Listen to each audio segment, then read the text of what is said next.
Europe's longest-serving prime minister has just been ousted in a historic political earthquake. Viktor Orbán's iron grip on Hungary was broken overnight by a shocking 53% supermajority vote. The architect of this massive upset is Péter Magyar. By taking 141 out of 199 available seats in the National Assembly, his TISA party instantly dismantled a 16-year authoritarian system. This data visualization shows why the geopolitical reaction seems so out of proportion. Hungary is a small nation. Its total military personnel hovers around 41,000, a footprint smaller than the casualties Russia sustained in a single month of fighting in Ukraine. Despite having practically no military leverage on the continent, geopolitical analysts are treating Orbán's defeat as a catastrophe for Vladimir Putin. The Kremlin valued Hungary for its bureaucratic leverage. Having a loyal hand at the voting table was far more useful to Putin than a few thousand extra soldiers. To fully understand the current panic in Moscow, you have to look at the core operational rules inside the European Union. When it comes to major foreign policy or massive financial packages, the EU requires absolute consensus from all 27 member states. This map exposes the consensus model's vulnerability. 26 nodes can align perfectly to approve a pathway, but a single dissenting nation can paralyze the entire bloc. Orbán weaponized his veto to block critical support packages designed to help Ukraine. He was remarkably transparent about this dynamic.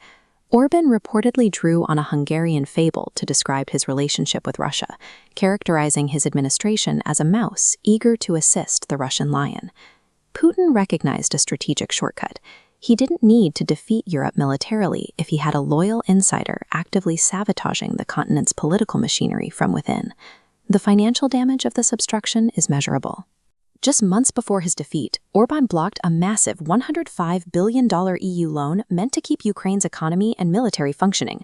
This specific loan relied on a complicated mechanism using frozen Russian assets.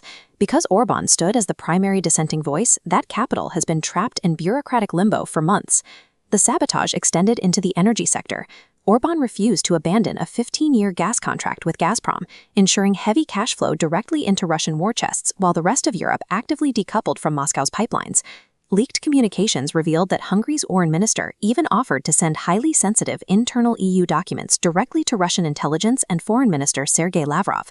Under the guise of national sovereignty, Orbán had converted a sovereign European state into a highly effective intelligence and obstruction asset for the Kremlin. That machine is now being dismantled. Following his election victory, Péter Magyar immediately secured an agreement to form the new parliament by May 4th, giving Orbán less than 2 weeks to vacate his office. Magyar began stripping the system down immediately. He proposed strict 2-term limits, moved to claw back state shares from pro-Orbán foundations, and started replacing biased editors across state media channels. The geopolitical shockwave hit almost instantly. Reduced to a lame duck, Orbán skipped his final European Council meeting on April 24th. The bottleneck paralyzing the EU vanished. The consequences are concrete. That stalled $105 billion loan has been unblocked, and the first injection of capital is expected to reach Kyiv by May. For Ukraine, this liquidity dictates survival. It allows them to purchase heavy defensive hardware, specifically Patriot interceptor systems required to shield their cities and power grids from Russian ballistic missiles. Ukraine is also moving to acquire advanced Storm Shadow missiles, giving them the reach to strike command centers deep inside occupied territories and neutralize threats in the Black Sea. Removing a single politician from a boardroom in Brussels is resulting in heavy firepower physically moving toward the front lines. However, Magyar's victory does not mean Hungary will suddenly start pumping its own weapons into Ukraine. Magyar has laid out his boundaries. He has ruled out providing direct military aid from Hungary's own stockpiles and does not support fast-tracking Ukraine's membership into the EU. Hungary is returning to a rational, neutral baseline, prioritizing the interests of its own citizens over the demands of Moscow. But the strategic impact is the same.